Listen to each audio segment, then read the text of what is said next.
And welcome back, everybody, to another edition of Bench with Bubba. This is episode 71, joined by a special guest tonight. You can find him on Twitter at Fantasy Wrath. We're going to talk a lot of fantasy draft prep and other fantasy baseball information. Michael Rathburn, how you doing tonight? Hey, buddy. Doing well. Thanks for having me. No, I appreciate it, man. This is a pretty cool deal. I appreciate you finding the time to join us on a Sunday night. Before we get into some of this draft prep and some other cool things you're involved with right now, we'll talk some recent news. Yu Darvish finally kind of had one of the big names signed this season. Goes to the Cubs. Everyone's kind of had mixed reviews on Darvish. Too many people, in my opinion, are hanging on the postseason, which was, there's stories now, tipping pitches and whatnot. Going to Chicago, the quote-unquote, Wrigley Field, Windy City, what are your thoughts on how he plays out in Chicago this year? Yeah, I mean, I used to be on Darvish back when he first came into the league. Of course, he had an edge. Nobody knew him. And before the back issues really started to kind of, like when it looked like he was definitely like a lock for a certain number of innings and, that you were locking in strikeouts But, he's 31 now. There's a lot of innings, piling up. I'm not as concerned, like kind of what you were saying. I'm not as concerned about the performance. I'm more concerned about the physical. And at his age, this back situation and he's always had certain injuries floating around. I just think that I'm looking at people projecting him, and I know he threw 187 innings last year. I just really have a tough time penciling him in for 150. Like, I think 150 is about where you want to be with him. And if he's going to be 150, and maybe I'm coming in lower than what everyone else is, but it's really hard for me to take him as a top 20 pitcher if I think he's only going to go 150, 160. And that's kind of my thought on it. So he's probably a guy that I'm going to pass. I don't have a problem with him going to Chicago. I mean, obviously being in LA would have been the most advantageous situation because of the park. But, going to Chicago is fine. He should get wins. But I'd be concerned about him in the second half wearing down and if that back flares up.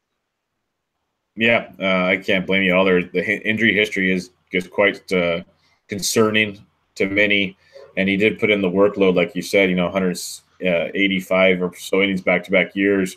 But prior to that, 100, 144.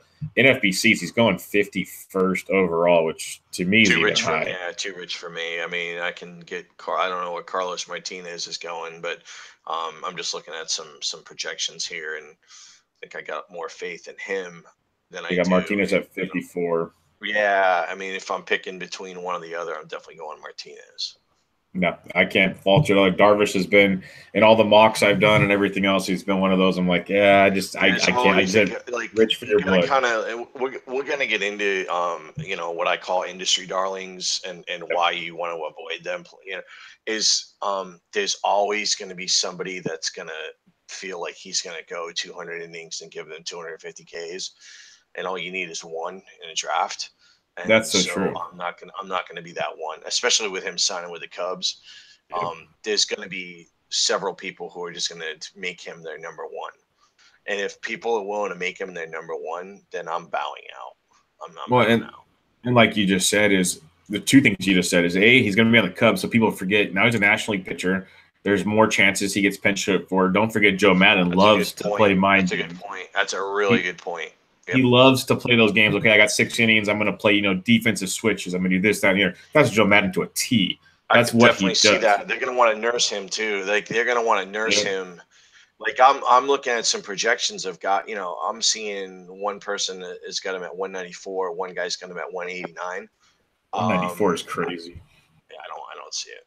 I don't see that. No. I mean, he went 187 last year, but I don't see it. I think 150, 160. Yeah.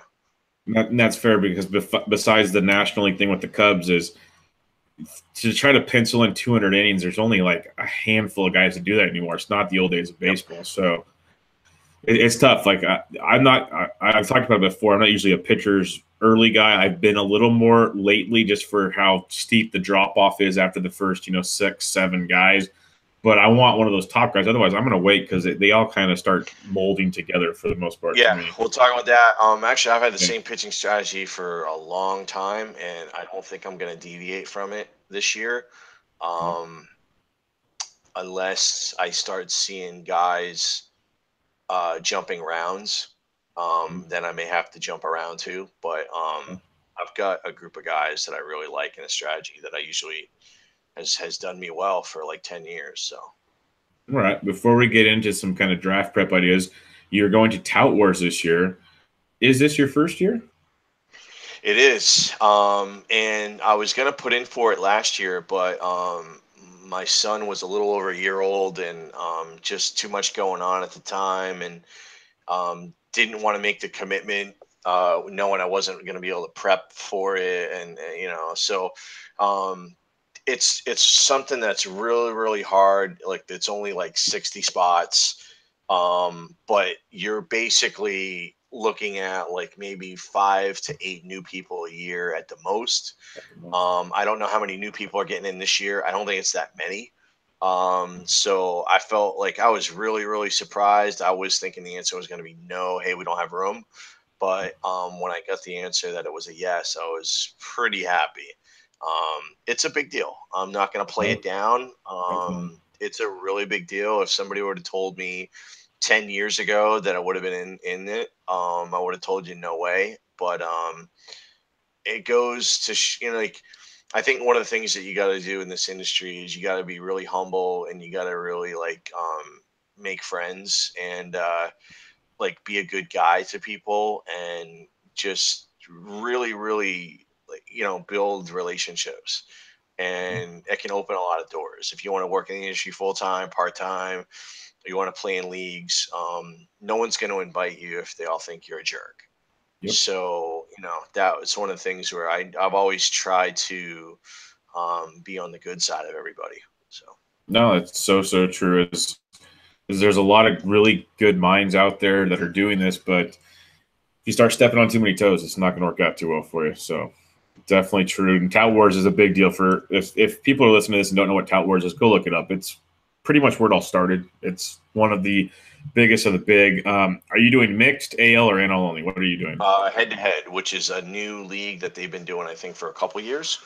Okay. And it's a pretty decent group. There's definitely some heavy hitters in the group, and a lot of friends. So that's even better. Awesome. Without giving away too many, insights here, do you have any initial strategies on attacking this, or are you going to stick to kind of what's been working for you for years now? Well, this is 12-team mixed auction, and it's head to head. So, general theory would be, you want to, like last year, Paul Sporer went heavy stars and scrubs. I remember that. Yeah. And so I'm not sure I would go as heavy as he did, but like 2 years ago, I was in the Flex League, which is like the Tout Wars equivalent for football. And it was auction, and I went Antonio Brown, David Johnson, and everyone ripped me. And a funny thing about it is, I had to trade David Johnson like week 5, week 6, because I had issues. But if I had kept Brown and Johnson on that same team, I would have been completely fine, and probably made a really, really good run. So I have no problem going heavy on a couple of guys. I don't think I can do what Spora did. I think he went heavy on 3. How did Sport do? I can't remember. That's the funny thing. I was trying to find the standings, and I just wasn't able to get the standings. So I got to keep digging around, because that's something that I'm certainly going to look at. What I'm looking at is I'm looking at who did what last year. Like Vlad Sedler won the league, and he had some really good plucks. I think Alex Wood was one of his reserve picks, so that was nice. But and he's not in the league. The winner moves up to a different league. So Vlad's out, which I'm not shedding any tears, because He's one of the best guys around. Yeah, he's in my great fantasy invitational league. I'm looking forward to it. I'm so looking forward to it. Shark infested water. So I'm looking at what he did last year. I'm looking at kind of like, you know, what the percentage was on hitting, what the percentage was on pitching. You know, what did closers go for? I'm really gonna break down what happened in the auction last year, and then look at the results and where people kind of came out. And it's pretty interesting to look at some of the teams. Some of the teams were you know, pretty bad. So it's interesting to see if that's going to repeat itself, or you know. One of the things that jumped out to me last year is Yasmani Grandal went for $14. So I don't know the context around that. I don't know if there was some kind of bidding war. I don't know if it was at the end of the draft and the person just spent money, but that was something that obviously that was a big mistake. So I think for me, I certainly wouldn't mind coming out of it with two guys that are first rounders, and look to make that up elsewhere. I'm pretty good at finding value. So, you know, I certainly will have a list of guys that I'm going to be, you know, wanting to look at. But if I can get a couple of my first round targets in the auction, I'll be happy with that. That's not a bad idea, because especially in the era we're in now, this year to begin with, I haven't done a ton of auction research price wise or anything, but they're just on mock drafts from other just regular drafting. There is a ton of value out there, a lot of value. So that's a great idea. Yeah, in the 12-teamer, like, you're gonna find the player pool's just not stretched as much. So no, you're certainly not at all. able to find value. So that's why I think Sporer did what he did. Yeah. And I remember hearing an interview with him talking about that. Yep. Just, you know, his strategy was, now he certainly took a lot of risk. And when I looked at his draft, you know, it's kind of like there was certainly some, you know, just all, you know, his pitching, obviously he's a pitching guru, and he figured, hey, I'm just going to drop big time money on hitters, and I know I can find pitching value, and that's just what I'm going to do. And so I totally get it. That's his wheelhouse. Like he went Trout, Harper, Votto, Arenado. He actually went 4 big boys. So 3 first rounders and a second rounder. And he went Archer at pitcher, and he had a one, and his pitching staff was a ton of $1. Now, here's what he did, and this was awesome on his part. He struck on Marcell Ozuna at $1. Oh, and wow. So that really, I mean, he probably profited $25, $30 on one player. And he didn't really lose a lot of, like, he, you know, 41 on Votto, 41 on Arenado, 50 on Trout. Obviously, Trout got hurt, but there's no way you could predict that. Harper at 44, you know, that situation, he got hurt too. I don't see any, like, he didn't get crushed on anybody other than Trevor Story at 25. And again, Trevor Story got hurt. So, you know, he just had a ton of $1 guys, and that was the strategy he went with. And I get it. I understand where he was coming from. I don't think I would go that aggressive, but I think I'm certainly going to go down that path. Yeah, most definitely. One last question on this, and we'll kind of transition to more draft prep talk. When people hear the term expert league, some interviews you listen to, they talk about how they draft a certain way compared to others. How do you approach an expert league compared to just, you know, your friendly regular drafts that you might have with just friends or something like that? Yeah, I personally take it very serious, and I play from the beginning to the end. And I, a lot of, you know, I want to win. I play to win, and these leagues, I have a lot of respect for everybody in the league, but I want to win, and I'm going to work my rear end off. Like, this league will absolutely have my number one priority this year, over any money league. So, you know, again, I'm going to study what happened last year. I know everybody in the league for the most part. I know who are the sharks and who aren't. And I'm going to go in, and I'm going to be very prepared. And I'm going to have a plan, and I'm not going to deviate from that plan. And hopefully I can come out with a team that I like and can compete. And again, I want to win. But if I can at least come in like the top 3, I'd be happy with that. But I'm looking to win. No, I understand that clearly. Okay, let's talk some draft prep. A lot of people, like you said, they talk players, they do this, that, and the other. When do you start draft prepping? Because you see people, tweeting things out or whatever in December or January, and I am one of the biggest baseball people, fan-wise, stats-wise, whatever you can talk to. I'm not the biggest, I get that, but I'm one of the biggest, and I still need to take some time to kind of get into the groove. How early do you start, and what starts your draft prep for baseball? I start usually looking after the first of the year.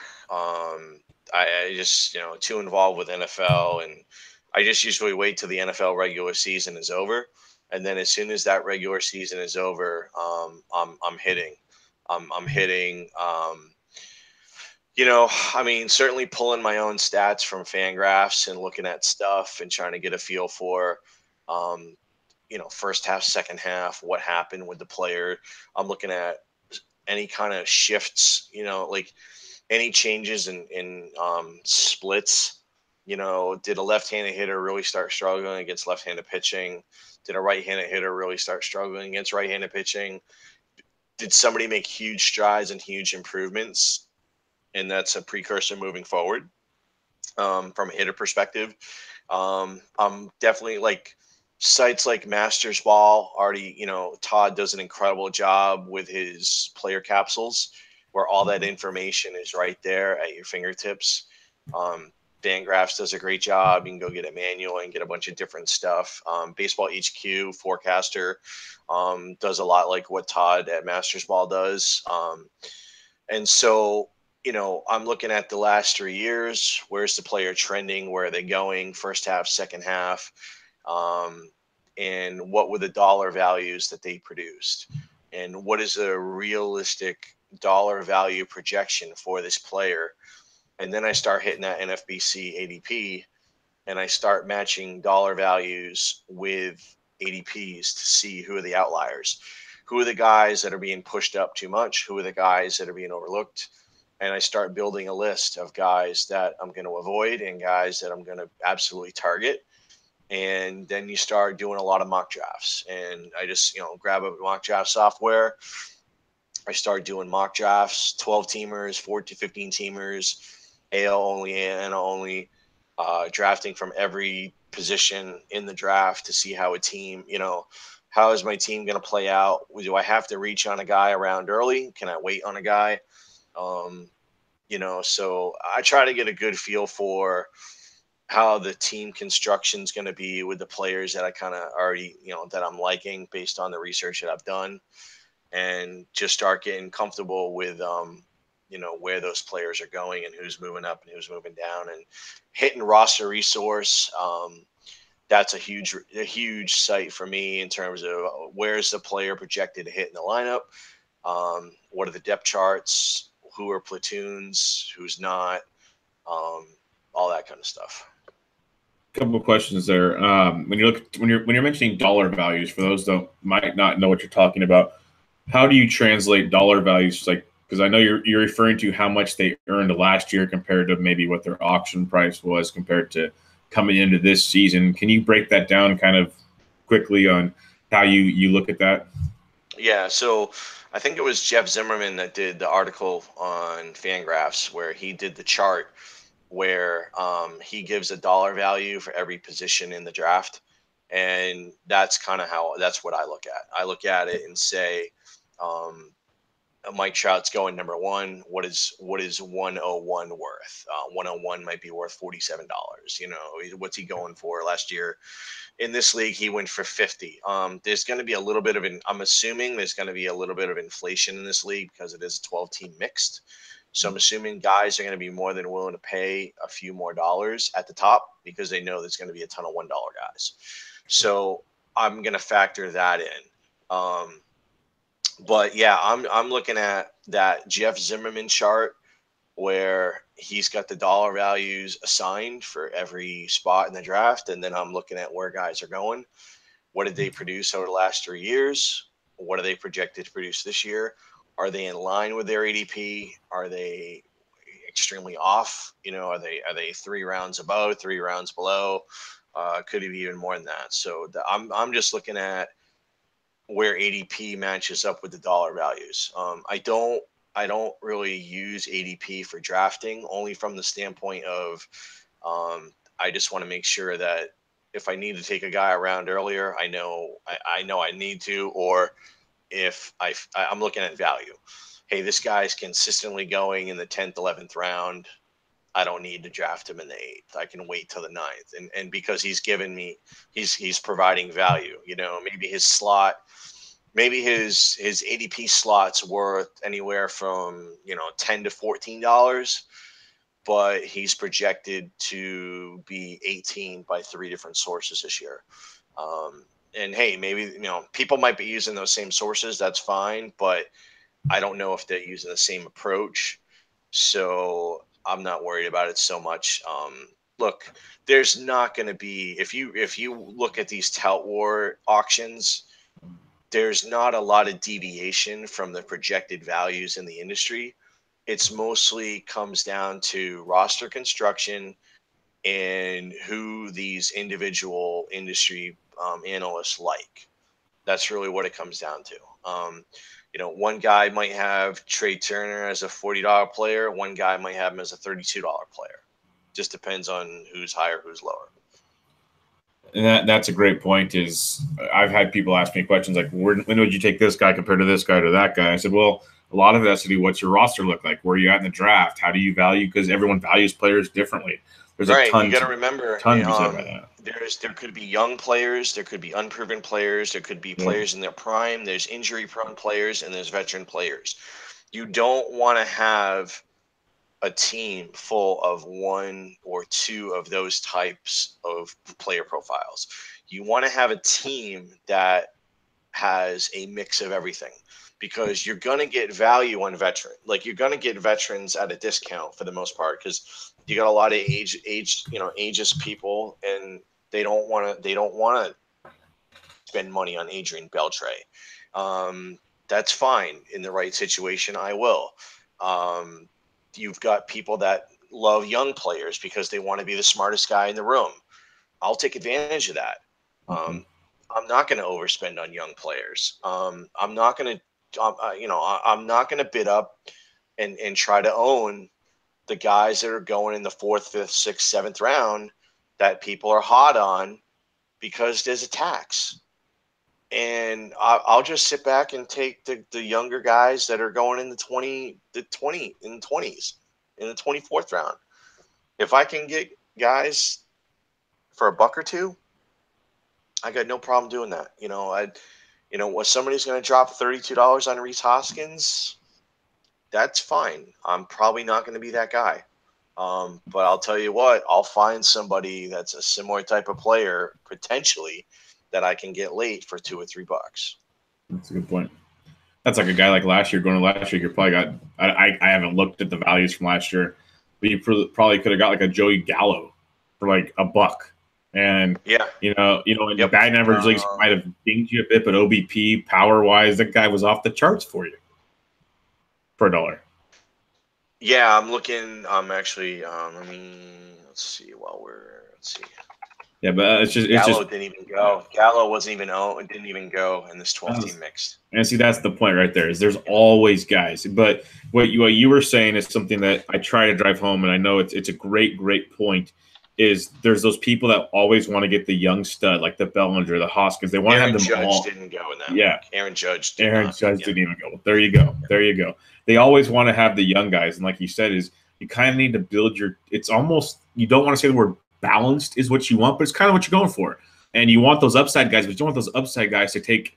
You want to spend the money on the proven commodity more than you do on the risky commodity, in my opinion.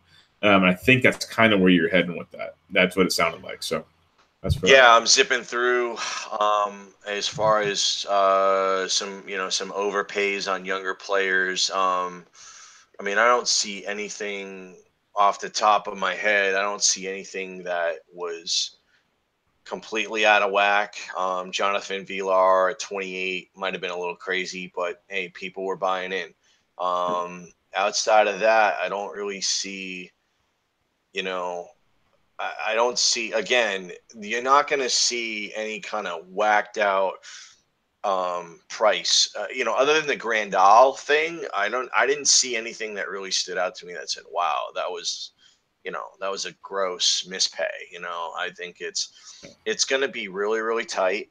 And so like I said, it comes down to roster construction, and that's kind of what I'm looking at. Like, I'm looking at some teams where, I can see where one particular team just took so much risk on players that were boomer bust and injury prone, and it showed. It showed in the performance of that particular team. That particular team didn't do well, and it's no question why the roster construction was flawed from the beginning. Now, when you mentioned how you kind of use ADP as kind of a gauge on, am I going too soon, too late? But you don't make it your end all, be all, and you like your strategy of when you're constructing your data. When you're talking about rankings, do you make your own? Do you go by all these sites and kind of figure them out, kind of what they're using? How do you go about rankings? Do you prefer tiers? Because I know that's kind of one of the big things the last few years is if I make a tier ranking and I get my guy to make sure I get someone no later than like the second tier, so on and so forth, which I can see a ton of value behind that, especially when you want to balance roster. What do you go about when you're looking at your rankings, your tiered rankings, stuff like that? Yeah, I actually don't. I don't do tiers. What I do is I look at 3 or 4 sites that I trust, and I try to get kind of a consensus, and then I'll look at it from my own perspective, and I'll say, I really like this player. I think I can exploit, because 3 or 4 people that I trust have this guy ADP 200. But I really like the player, and I think the player can, outperform that ADP and significantly. I don't put a range on it because I don't think you can ever predict it. Ozuna was 230 last year. Could you predict him as first rounder? No, but you can look at a player like that and say, I think the potential is there for him to significantly outperform ADP.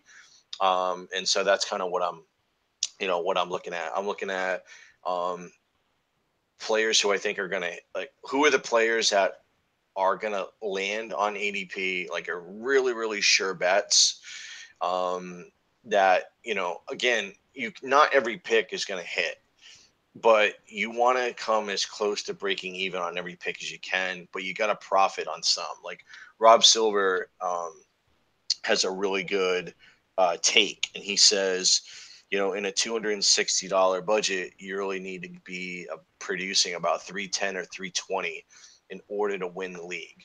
And that's certainly the outlook that I'll take. Now, if you're going with 23 players and 5-6 reserves, means you gotta profit like $2 to $3 on every player on average, but that's not going to happen because half your guys are going to bust. So what you're hoping for is that your guys that bust just don't bust really, really hard, and your guys that hit break even or outperform. And certainly the $40 guy is not going to outperform. You're just hoping that he hits or comes close to hitting.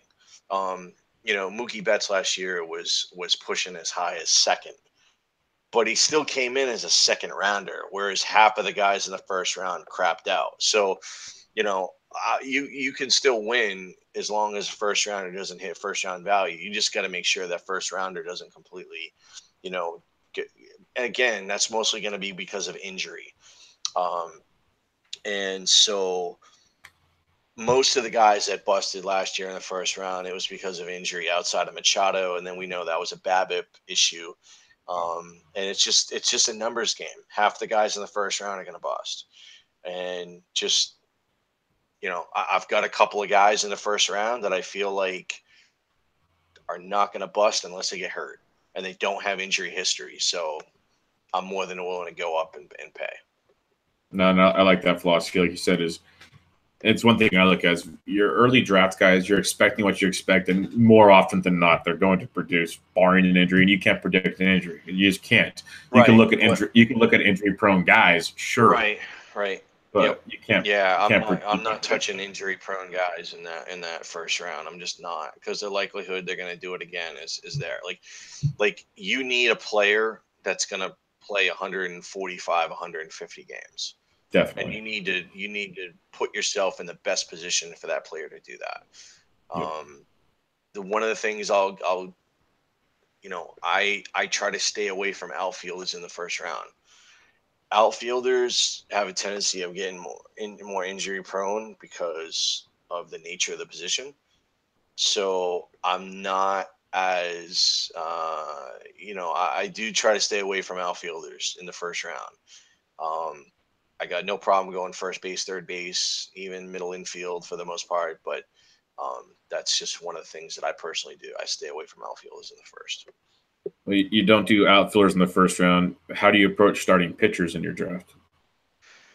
I'm usually the one that I've been doing like fourth, fifth round back to back. Okay. What I try to do is I try to identify a group of guys that I feel very strongly about that can either hit value or outperform that position. And so I'm looking at like the Carrasco, DeGrom, Severino, that trio. I'm really trying to get 2 out of the 3 if possible. I don't mind going Martinez. That's, I'm looking to try to get 2 out of those 4. I'm not in love. If I'm picking late in the first round and I can scoop one of the top 4, Kershaw, Sale, Scherzer, Kluber, and I can go pitcher, ace, and then I can go good bat, I'll do it. But for the most part, I really like trying to wait to the 4th, 5th. No, I have a feeling I'm going to have to go 3rd, 4th. That's the thing, is that's all said and done. Yeah, that's a philosophy I've used forever. But that whole DeGrom, Syndergaard, Carrasco tree, it's moving closer to the 3rd round. That's the only frustrating part for guys like us. I think there's a drop off. I think massive drop off. Yeah, there's not a lot of guys that I'm in love with right after that. So that's kind of where I'm getting the hitters. Yeah, especially after like the Carlos Martinez group around 50 to 55, it drops dramatically after that. Yeah, and there's some guys I'm not in love with, like Darvish and Archer and Arrieta, and that I'm not in love with that group. I don't mind Greinke. I think he's been proven durable enough to be in a good spot. I think Greinke would be another guy that if I can come out with Carrasco and Greinke or Severino and Greinke, I think I'm going to be happy with that. And this is kind of one of those industry darlings you talked about. And we'll talk about industry darlings in a bit, but what's your thoughts in that same area? You can go like a Carrasco, Nola. Oh, yeah. Yeah, you can wait. Nola's a big topic right now. I like him. I like him a lot. That's a guy that there's certain industry people that are definitely on him. I mean, he proved to be very consistent. I have the thing I like about Nola, I really feel like he's a guy that if I'm grabbing one of those top 4, that's kind of the guy that I'm targeting as my SP2.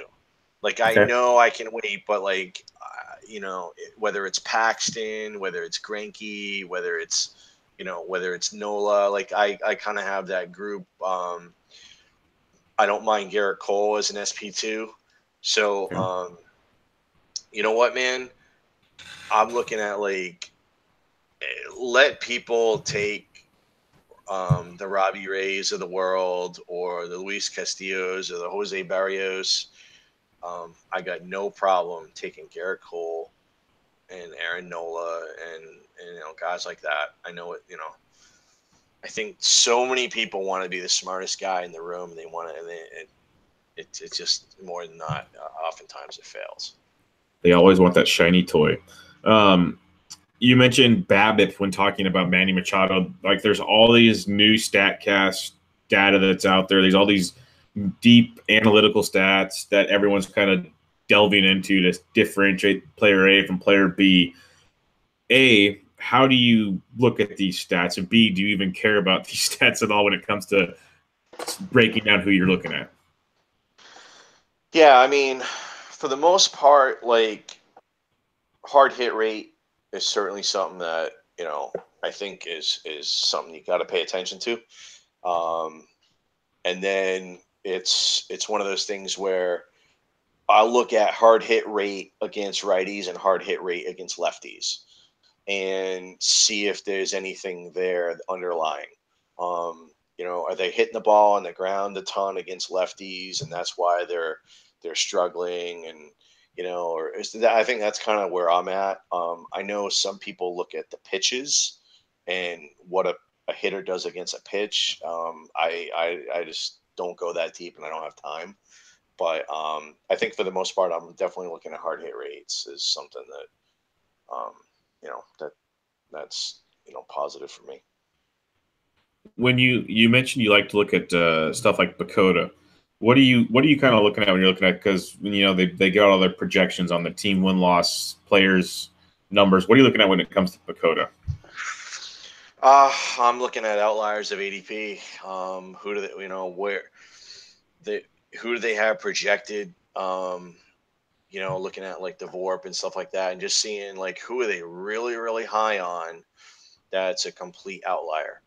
And are they the only ones, or are there other people that are, looking at them as, outliers as well? And just, why do they like this particular player? And is it that far off from other projection sites? And, then you're looking at it and you're like, okay, they really, really like this guy. Is it realistic?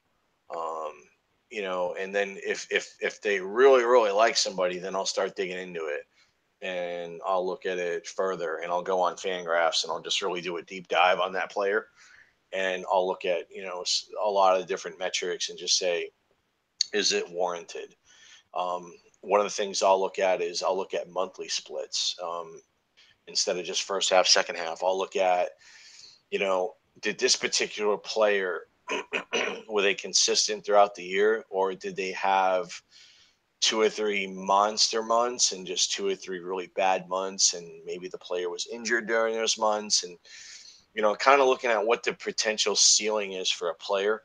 And that's kind of ties into the DFS thing. I know that's something that we're going to talk about, but one of the things I look at is I have a database of every game that a player played last year from a DFS perspective. And I actually will look at the points per game by month and how many games do they play and how many at-bats do they have. And I'll say, what's this player's floor and what's this player's ceiling? And I might stumble across somebody and be like, you know what, man, this guy was in the top 10, 3 out of 6 months out of the year, but he really struggled in 3 other months for whatever reason. Maybe it was matchups, maybe it was injury, whatever. And then I'll say to myself, wow, the last 3 out of 4 months of the year, this guy was like a top 5, in a point per game basis at his position, but he's like 20th in ADP at the position. Maybe that's something I can exploit because no one else is really looking at it from that perspective. They're just looking at stats. They're not looking at what the player's ceiling could be. And that's really for players, deep. How many people know that Kurt Suzuki was number 2 in points per game at catcher last year? Well, he didn't get a full-time at bat, of course. He split time with Tyler Flowers. But again, if you had paired the Braves catchers last year, they were actually the best hitting tandem in the league. Yeah, I was talking about that with those two guys on a podcast recently, breaking down catchers, that if you're in a daily moves league, draft those two guys together, and you have one of the best catchers in all of baseball. Yeah, it's nuts. It's crazy what those two do. That's not to say that you want to go cheap on catcher, because from the thing is, most of the time when you go, the $1 catcher thing is like the worst thing you can ever do. Yes. But neither one of those guys really. I think Sporer had Flowers. The thing is, I was on Flowers last year too, because if you look at what he did in the second half of the season, that's kind of where the DFS thing came into play for me on him. When I looked at him first half, second half points per game, his points per game in the second half in 2016 was off the charts compared to what he did first half. And then when they're moving into the new ballpark, it just really elevated him to the point where in any super deep league, I was getting him as a second catcher. No, that's a great point. I like how you mentioned how the DFS comes into play because I'm a big DFS guy. You're a big DFS guy, and I think that like the new era of how DFS is growing in these sports, it makes a big impact on how we view things. Like you just said, you can see things the season long I might miss, and you're talking about it. You broke it down. You know, a guy like Cesar Hernandez. He's going 25th at the second base position, ADP of 254, and he was 10th in points per game at second base. Guys like Beltre, Marcus Simeon at shortstop. These are guys I love as late value picks and guys I'm guessing right now what you're looking at in and those everyone's ranks. crapping on him because they're looking at just what they did a year ago. Yep. Marcus Simeon's supposed to hit leadoff. That's tremendous. Adrian Beltre is going to hit in the middle of the lineup in Texas. I mean, yeah, there's injury risk in Beltre, but up until last year, he never really got hurt. And everyone's throwing him away. I love when people throw away a player. And, I love doing the blind eye test and looking at a guy that's going in the 6th round and the projected numbers are the same as the guy going in the 12th. Mm-hmm. I'll take the guy in the 12th. I'll just wait. And if I need to pluck my closer in the 6th, because I know I can get the same hitter in the 12th, I'll jump up and get the Kimbrel or whoever, or the Chapman or whoever. I'll take a risk like that where I normally wouldn't. But if I think there's guys I can get later, and I know there's guys early that people are just going to jump on because they're blindly going off ADP or they're blindly going off of projections or consensus projections or whatever, it's like not everybody gets these things right, man. Like the best people are getting right 55-60% of the time. So, you got to have your own spin on things. You got to have your own wrinkle. And I think for me is I'm constantly looking for players that are going late. And I'm just looking at it and I'm like, that's a guy I know no one's going to be hot to trot on this guy. And if I gotta go around early on a guy like that, I will. I got no problem doing it. I mean, is there any difference between the 18th and the 17th round?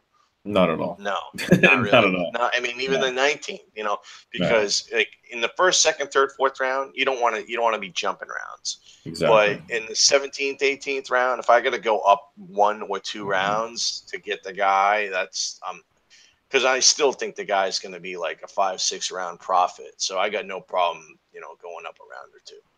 Yeah, definitely. You mentioned something about post-hype players, and I know exactly what you're talking about. You have, going into last year's draft, there's everyone's, darlings. They wanted to have this guy, this guy, and this guy, and they all duffed. Like even Johnny VR could technically be one of those guys. There's a ton of them. How do you approach those? Do you look at ADP? Do you look at, projections from Fangraphs or Pacoda? How do you break all that down? Yeah, with guys like that, I throw projections out the window because nobody is going to project a guy that's going in the 250s to finish top 100. I mean, it's gonna rarely you're gonna see that. So if you do, everyone's probably gonna be on him, and it's gonna push the ADP up anyway. So what I'm looking at is I look at guys that are going in like that 175 ADP or later. I'm looking at like guys that are going in like after the 15th, 16th round. And I'm saying to myself, where did the guy go a year ago? And like, remember David Dahl last year before he got hurt? Before he got hurt. Where was he going? Early. Dude, he's probably what, top 200, around 200? Somebody took him in the 6th round. Oh, Jesus. In an industry league. Mm-hmm. In the 6th round. Wow. So, I mean, yeah, that was a mistake, but still the hype train was pumping. because he had a really good sample, and it looked like he was going to be starting, and everybody was jonesing on. Now, I'd never have paid. Like, that's a perfect example of a tax and industry darling. Like, that's stupid. It's funny because the guy that did it always usually trashes young players that are unproven. So it's pretty funny. But anyway, so where's David Dahl now? He's trash. Like, everybody's throwing him out, man. You know, like he's garbage. But man, if he falls late enough and it looks like he's going to get at bats, you know, I gotta think that, you know, between injuries and just the players that are out there, it's like that's a guy. You know, remember 2 years ago, Dahl's going 244 right now. Yeah, so Jonathan Villar was a guy that I loved 2 years ago because it looked like he was going to be hitting at the top of the order. So Jonathan Villar, like, pedigree is a huge thing with me, and the Astros basically threw him away, and he was a former first rounder. Like, first round picks, you know, I'm willing to take a chance on a guy bouncing back or getting playing time and produce, you know, if he's a first, second rounder, you know, or if he signed for big money and he fell in the draft or whatever. Especially if the guy was young and he outperformed his level, his age versus level, things like that. So, you know, the Brewers are notorious for running. They put him at the top of the lineup. He had guys hitting behind him. I mean, everything was there for Villar, and he was like still in the 200s. It was crazy. Like, there was no reason for him to be in the 200s, and he was, because nobody was going to go out on a limb and project that guy to do anything. So then he had the monster year, comes back. You know, he's a second rounder, of course, overvalued. Guys that go from the 200s into the top 20, usually it's not good. Now you got to pay market. You don't want to pay market on a guy that's produced for 1 year. That's silly. Time and time again, people gotten burned. Where was Jose Peraza going last year? Yeah, he's trash. He's thrown out. So my thing on Villar was, I loved him, and I remember hearing all these so-called industry experts saying, "Oh, well, you can't draft that guy because Orlando Arcia is going to be up in 2 months, and so he's not even going to be on the field." Never happened. So that was now that's a guy I bring up to Arcia because that's a guy that everybody was hot to trot for, and now again has been thrown away as garbage. He actually had pretty good numbers in what he did last year, and I love where he's going. Yeah, I love him. I mean, he's got a great pedigree. He's in a really good lineup. And who knows, maybe he gets bumped up in the lineup due to injury or somebody not performing. And, you know, I know Kane and Yelich are at the top, but man, what if Lorenzo Kane gets hurt and pulls a hammy in spring training? And all of a sudden they look at it and they say, well, you know what? We're going to put this kid at the top. Well, what is Orlando Arcia now worth? He's going in the 200s and he's hitting leadoff for the Brewers. How many rounds is he going to jump?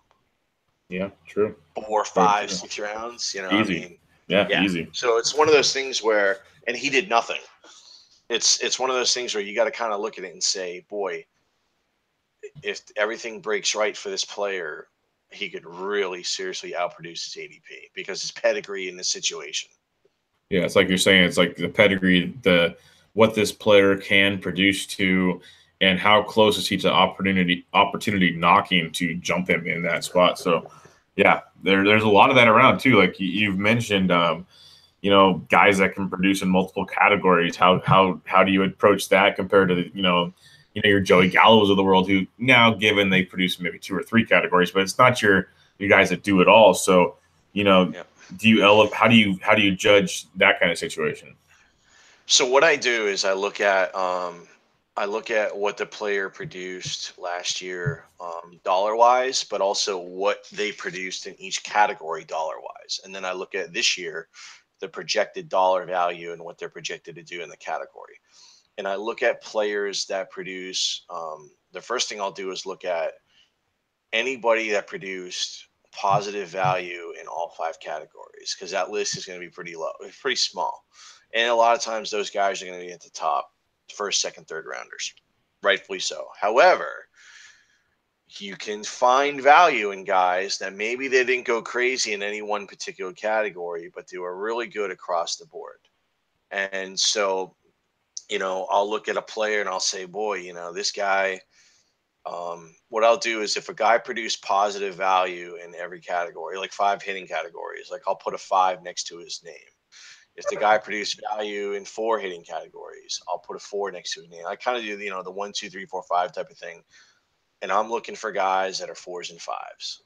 And, sometimes it might be the guy that hit 40 home runs, but a lot of times it's a guy that's probably hitting, 20, 25 home runs, getting 10, 15 steals, hitting 270, getting 80 runs and 80 ribbies. And oftentimes those players are overlooked because they're not 1 category monsters, or they're not 3 category monsters. But at the end of the day, does it really matter? Because what you're talking about is dollar production. True. And so if I can get dollar production and find value on players that people are overlooking, it's almost like a Moneyball approach.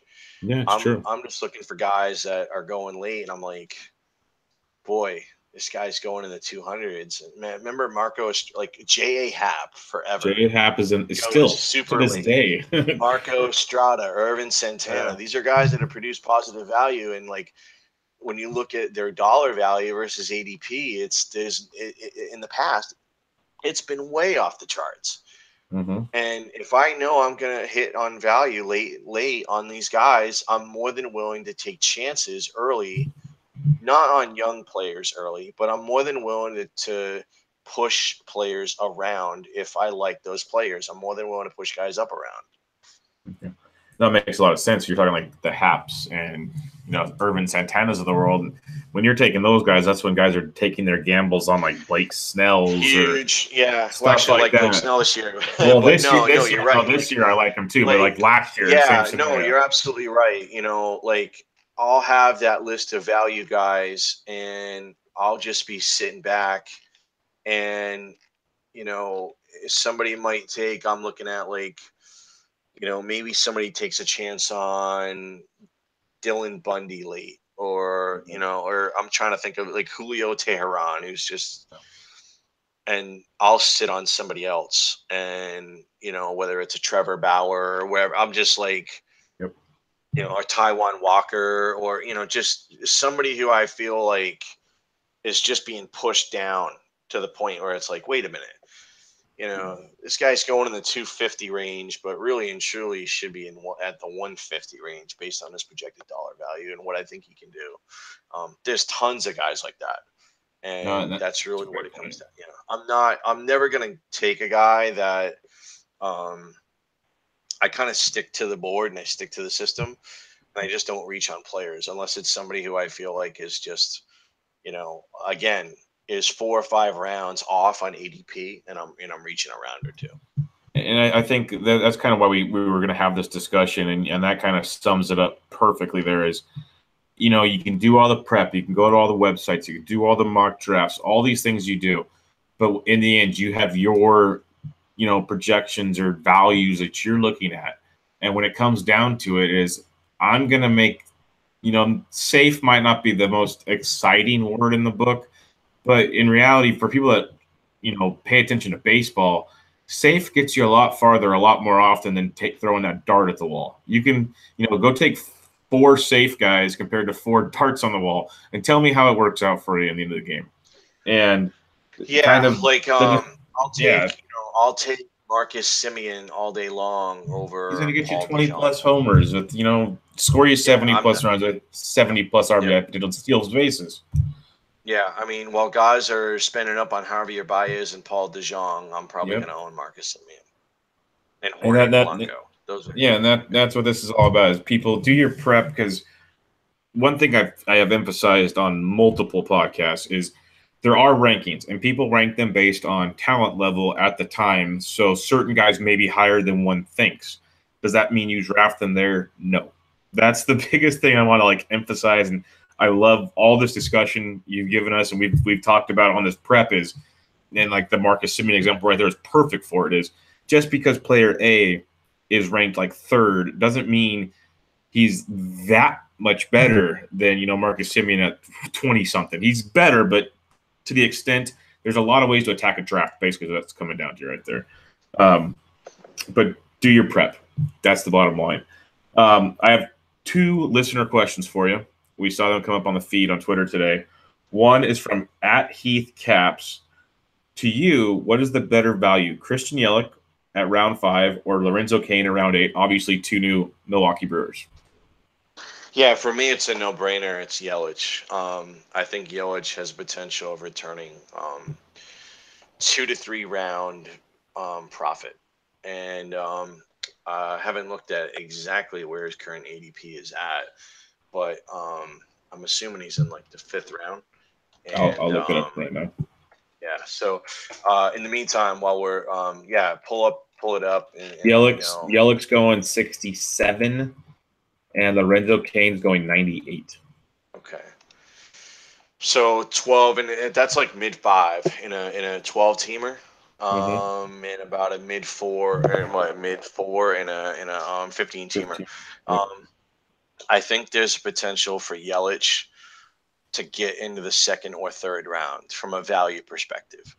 So that's why I like Yelich. I like his lineup spot. I like his park. I like the fact that it was a trade and he's motivated. I don't like Cain, and I don't like Cain for a lot of reasons. I'm very leery of anybody that signs a big money contract in their first year. I've just always been leery of it over the last 4 or 5 years. It's played out. Pitchers, not so much, depending on who it is. Like, I'm not going to fade Scherzer going from Detroit to Washington because the situation improved so much that, you had to overlook that rule. But Hanley Ramirez was a complete bust his first year in Boston. Sandoval. Like, if guys are switching leagues, Cain is switching leagues. I know the ballpark gets way better. Okay. But Cain is switching leagues and won't know the pitchers as much. Like Yelich is staying in the National League, so he knows the pitchers. So Cain doesn't know the pitchers. Signed a big contract. He's got an injury history. He plays center field. To me, I think there's a lot of buzz on Cain, and I'm not loving it in terms of I think now he's an industry darling, and you've got too many people that are just all over him. And so that's why he's 31. He's playing center. It wouldn't shock me if this dude gets hurt.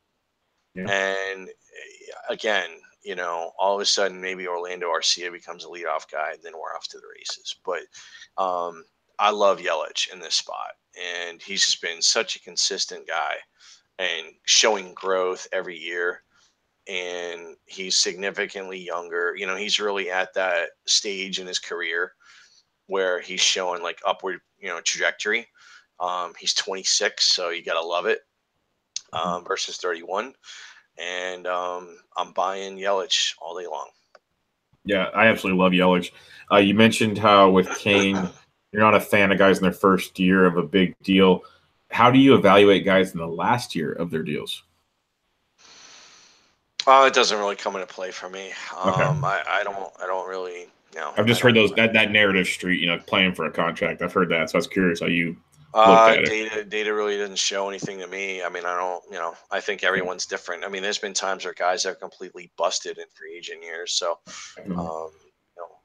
it's one of those things where I think that you're only. I think, and this is just my feeling, I think that was more of a thing in the steroid era because we saw guys just absolutely explode in that free agent year. And now we probably know why. Whereas now, we don't see players showing up to spring training, adding 30 pounds of muscle because, it's just, you can't do it. It's a little different. It's a little difficult these days. Yep. So, I don't think it's as big of a deal now. And Heck, most of the big time guys don't hit free agency anyway. Usually, I mean, I know some might next year, but a lot of guys, the free agent market's different today than it was, 10 years ago too. So true. That's a whole other topic for a whole other day. Yep. The last question I have for you is from @DiamondHoggers. This is an interesting one because I've heard this. There's so many different takes on Cody Bellinger. He's going 24th overall right now in most drafts. He's the 4th first baseman off the board in front of like Anthony Rizzo, Abreu, and so on and so forth. Is he being overdrafted? What's your opinion on Cody Bellinger?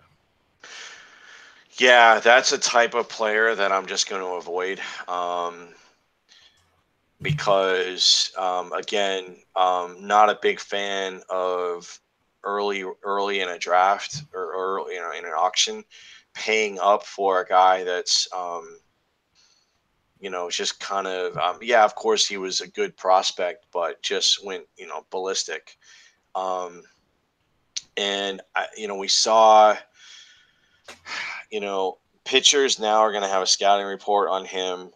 And it wouldn't shock me if this is a guy that really struggles coming out of the gate and then has to make midseason adjustments. And then it's just a matter of if he can make them or not.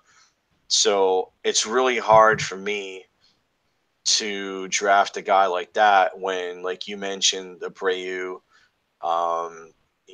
even Will Myers. I'm not a huge Hosmer fan, but, it's kind of hard to spend a second rounder on a guy like Bellinger when there's just so many other guys that are in better spots and better.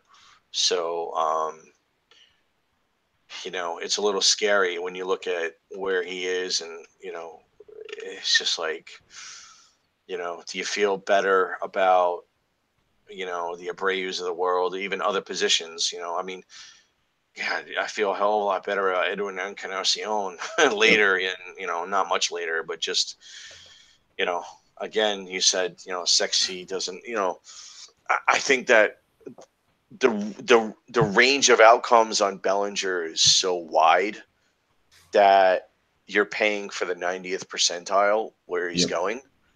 And I'm just not going to do that. Like you're talking, we've talked pretty much consistency and what you can expect. You have Freeman going before him. You have Rizzo, Abreu, guys like Encarnacion, Will Myers. Who else? There's a bunch. And if you want to take a gamble, you can get like Carlos Santana at 171. Talk about consistency. The guy hits 260 with 30+ homers in a new ballpark in Philadelphia. There's a lot of things. No doubt. I think that it's just one of those things where that player, I probably will not own. I'm completely with you. I love watching the kid. I love what he's doing. But the one thing that people can't separate is real life and fantasy. And there's a big difference in what you want to see. So, would you be shocked if he hit 235 with 28 home runs and 85 ribbies? I wouldn't be shocked if he was this year's Joey Gallo. By any mean. Not even shocked at all. And you can't do that. It'd be really hard for me, Edwin, what's the worst that Edwin, barring injury, the worst that I can see Edwin Encarnacion being is 250, 25, 85. Yeah. I mean, gosh, it's just a round or two later. His floor is so incredible versus, and again, Edwin was in that first year and everything, I think now he's in his second year in that situation. So completely different. I feel much better. And he still rebounded and did well. So, you got to give him a lot of credit there. Yep. And I love Cody Bellinger, and I hope he does well. I just, when it comes to drafting at that point of draft, people forget that he was a late round pick or a waiver wire pick, and now to take that guy in the second round, it's like the guy that fired on Jonathan Villar is going to fire again on Judge and on Bellinger. And, those guys every year, they forget about what happened. They just keep firing away. I can't, again. One last thing is I laughed about it because I understand how it looks different from what quote unquote industry standards are.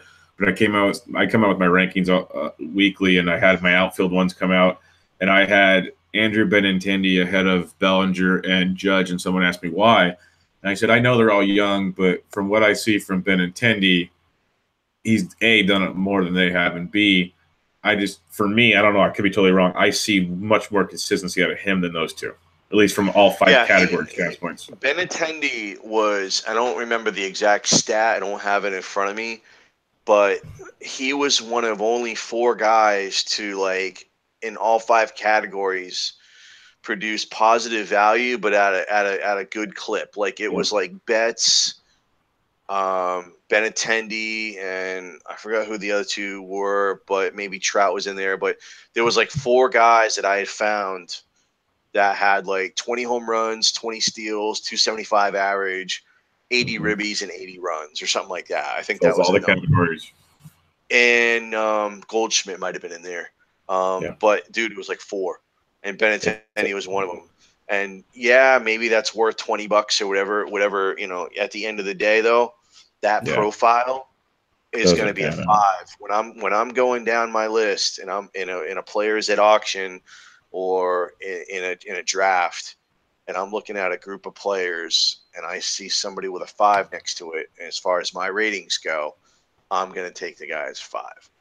And I love what Ben, and I think Benintendi's still developing. I know that's pure speculation, but like you said, he's got to figure out lefties. He's got to figure out lefties, and so let's hope they don't screw around with him in the batting order. But if they let him, hit in that prime spot, second or whatever, he should be fine. This is a guy, again, we talk about pedigree. This guy's a hitting machine.